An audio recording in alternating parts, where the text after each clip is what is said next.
Sinister alien force is mutilating America's livestock. The sex organs have been removed from the animals, and all without blood. The UFO special, next.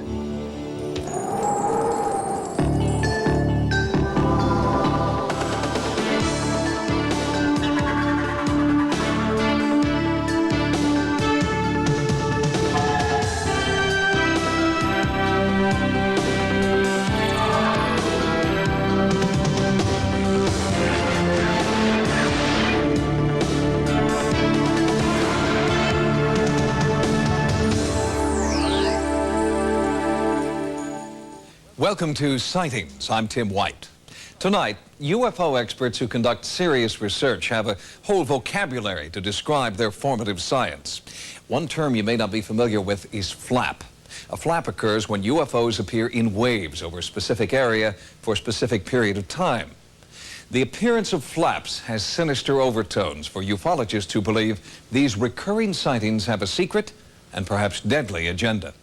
All around the globe, there are certain places that seem to act as natural UFO magnets.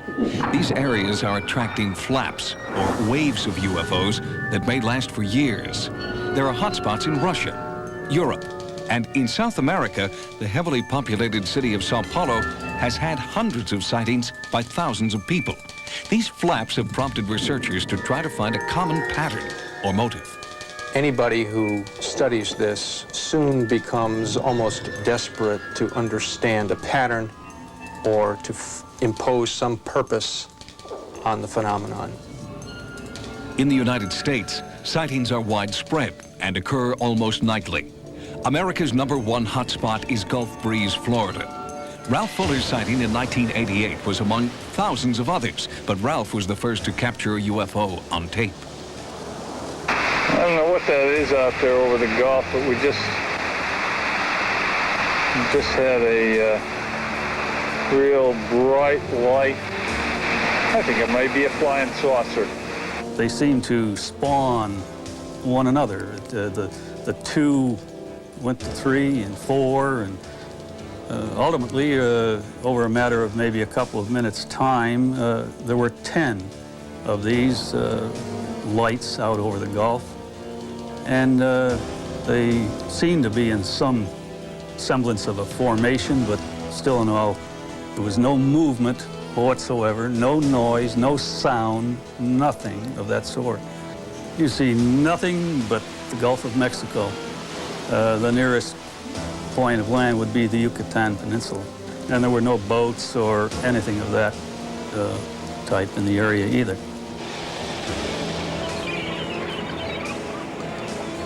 These are sky watchers, amateur UFO enthusiasts in the Gulf Breeze area who go out almost every night of the week with cameras and binoculars in search of UFOs. What makes a good sky watching area, for one, is a good field of view. That is, being able to have an unobstructed view of the skyline, and ideally you'd like to be away from city lights, but that's not always possible. So we go out in the evening and take our chances, and you may have a relaxing evening out under the stars, and then you may be blessed with a sighting. We just never know. We've seen amber-colored lights, 8 lights in a perfect circle gliding and performing maneuvers in the sky. We've seen rows of lights suggesting lights perhaps around the periphery of a craft.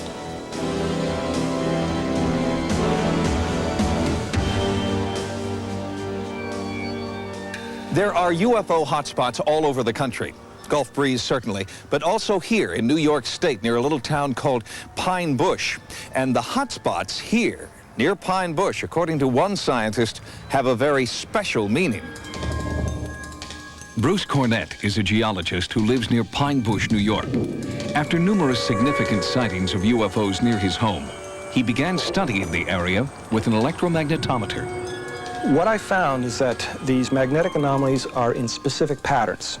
And all of the UFO activity, the landings, the sightings where they are taking off and landing, when we've been able to identify specific areas, are associated with these magnetic anomalies. Are you suggesting that nature created homing devices deep in the ground? No, I think that it's a reverse. If we are dealing with an alien culture and they are doing something underground, they're using the natural magnetic anomalies to disguise their own magnetic signals. Are you saying there are, or could be, aliens in the Earth? I'm not saying it's certain. It is definitely possible, based on what I've seen. Do you realize how that sounds? I don't like the idea just simply because it is so outrageous. Then I would have to also add some of the photographic data that I have that shows, at least in one particular case, a UFO going up at a 7-degree dive right down into the ground, what appears to be. Ellen Crystal has been investigating the pine bush flap since the early 1980s. In her book, Silent Invasion, she documents hundreds of UFO encounters in the area. Working independently, her findings seem to coincide with those of Bruce Cornett. These ships kept coming back to the same fields night after night after night, the same places in the woods. Also, we had experiences where we clearly heard somebody drilling in the woods at night, and this is private property. It seems that there's something being constructed underground, such as an artificial installation of some type. One of the most well-documented sightings in history occurred in Pine Bush on August 6, 1992. We think in excess of 1,000 people may have seen 2, 3 ships or 4 ships where I took video. And all the police departments across the whole lower New York State area were simply inundated with just hundreds and hundreds of calls. We looked over top of the trees, and there was this object there out of nowhere, this great big object. It was about 300 foot wide, the size of a football field hanging over your head, and about 300 foot off the ground. We looked at our clocks, and we had 3 battery-running clocks, 2 in the kitchen and 1 in the living room. And for some strange reason, all 3 clocks were stopped at the same time. Just about everyone in Pine Bush has seen a UFO. In his barbershop, Butch Hunt hears a lot of stories from eyewitnesses about strange alien encounters. About 60% of the people around here, I think, have seen something. And some talk about it and some don't. They're just afraid to talk about it. Afraid of ridicule and intimidation. The one that we saw was over at Red Mills Bridge. And there were 6 of us in the car. But it just so nice, it just glided right over the trees. And we just got out and stood there, just gawked at it, and nobody said a word. But the whole episode was probably 30 seconds. But it was huge. It was bigger than the bridge. UFOs are cited by all kinds of people, including the most credible professionals that you can find. In addition, when we have multiple witnesses who all tell the same story, then we can say, well, that's probably a pretty good report. If we have enough detail in a given report that we can rule out all of the normal explanations, it's not the planet Venus, it's not the aurora borealis or a meteor, it's not an aircraft that we can name, then we are talking something fairly credible. No one disputes that there have been unidentified flying objects sighted around the world. Where ufologists and skeptics differ is in how they interpret these sightings. Some skeptics believe that all UFOs are really conventional aircraft, while others see a deliberate hoax. But just how common are UFO hoaxes, and how do the experts weed them out? Each year, there are more than 10,000 UFO sightings reported in the United States alone. Many of those sightings are documented on film or videotape. But how many of these sightings are genuine, unidentified, and unexplainable flying objects? Sightings has received hundreds of photographs, films, and tapes of supposed UFOs. The experts we use to analyze these reports are very careful in determining what they consider to be credible. UFO photographs that are hoaxed are hard to do. When there are hoaxes, we can find them. With the use of sophisticated equipment, expert UFO analysts try to methodically separate fact from fantasy, genuine UFO from obvious hoax. There's some basic techniques that are used to hoax UFO pictures. Overlays, pace up, small models, optical technology, electronic technology.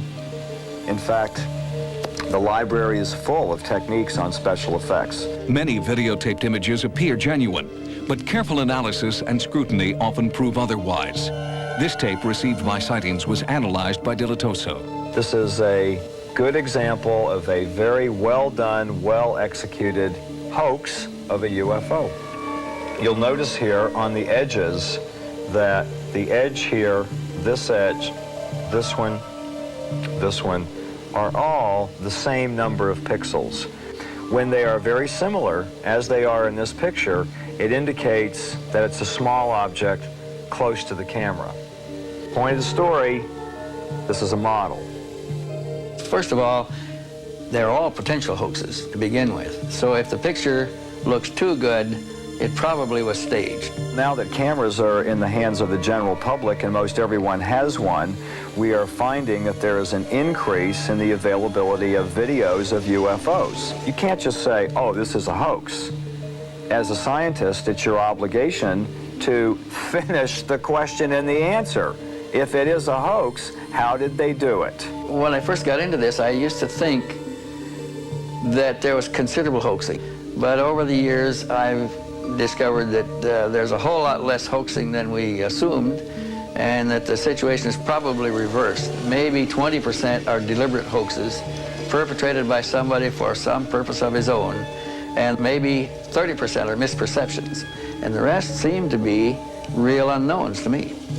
We have to thank the people that do hoaxes because they help us understand the other side too, and what purposes there may be in real UFOs coming here. It's a tremendous mystery we're trying to solve. Despite careful analysis and overwhelming evidence, there are some people who refuse to believe in the existence of any space encounters. Case in point, there are still people who are dedicated to proving that Neil Armstrong's moon landing in 1969 was a hoax, staged, they say, by Hollywood. Coming up, what sinister alien force is mutilating America's livestock? The sex organs have been removed from the animals, and all without blood. Our exclusive UFO report continues next. UFOs, reports of abduction, and close encounters are not the only potential evidence of alien visitation. Ufologists believe the Nazca lines of Peru and crop circles are also forms of UFO communication. Now, after more than 20 years of study, some experts believe further proof of extraterrestrials on Earth can be found in the bizarre deaths of cattle.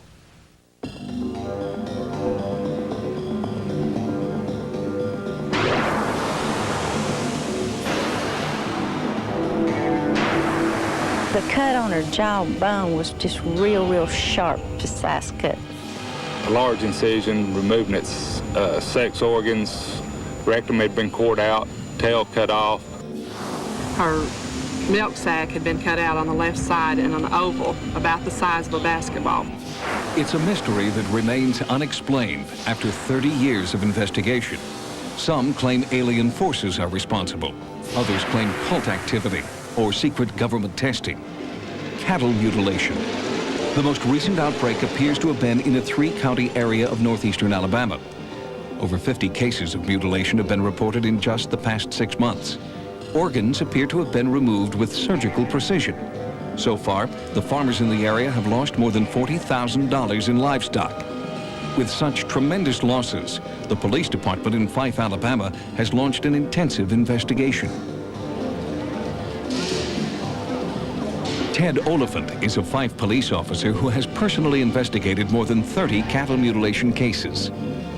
We're finding the same thing over and over again. The sex organs have been removed from the animals, the tongues have been cut out of them, the jaw has been stripped into oval, clean to the bone, and all without blood.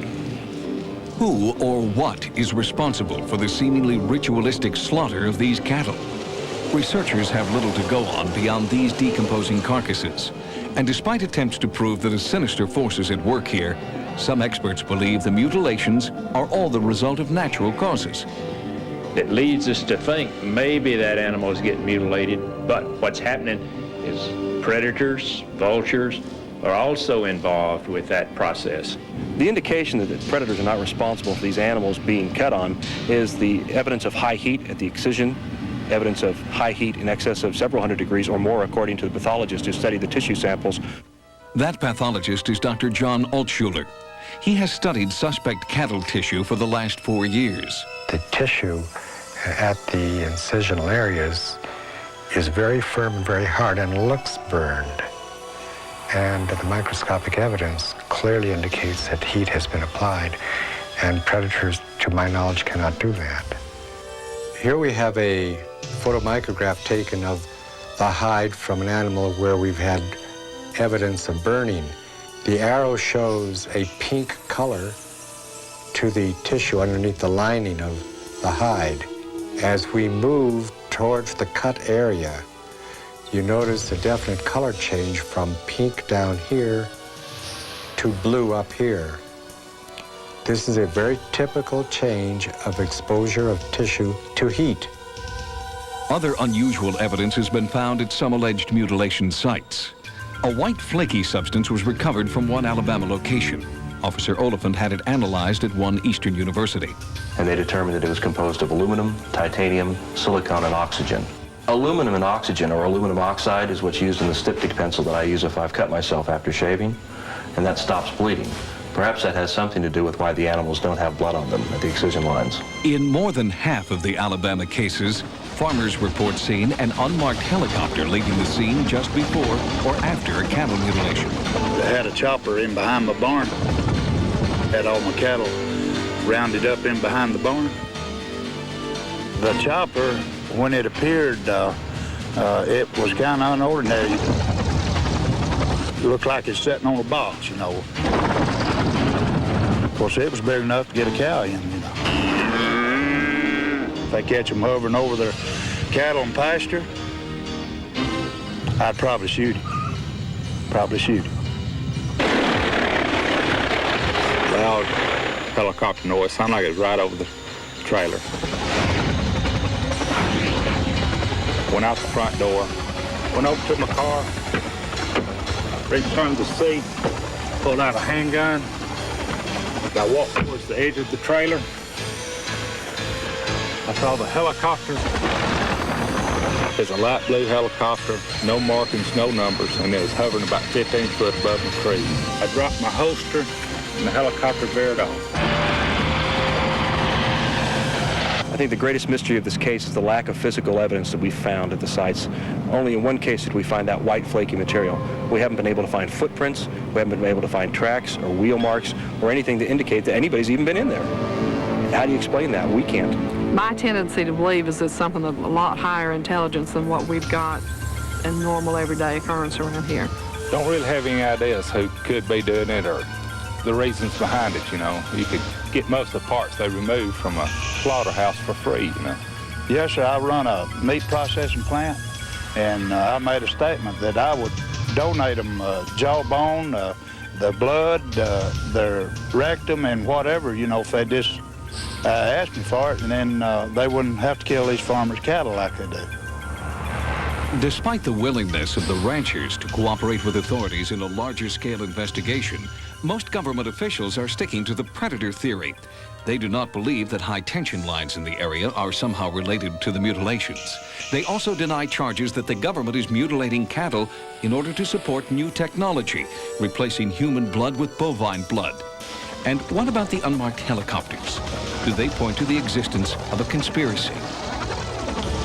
I think the helicopters are doing the same thing we're doing on the ground. I think they're investigating who's doing this. They're trying to find out too. And because of their behavior, it's obvious that they'd rather have us think that they're doing it than what's actually happening. Whoever or whatever is responsible may never be known. The silent testimony of these mutilation victims has not been able to resolve the mystery. One of the most intriguing aspects of our investigation is what we didn't find. The moment our sightings team arrived in Fife, the mutilations stopped. Did our presence scare someone or something away? Or was it merely coincidence that our investigation coincided with an end to this bizarre phenomenon? Coming up, can life exist in outer space? A bizarre growth discovered on a satellite brought back from space has scientists baffled. In some cases, it looks somewhat like a fungus or a mold. It brought back priceless data from outer space. Recently, one NASA satellite was retrieved after being lost in space for 6 years. That satellite brought back something scientists have never seen before, and so far, can't explain.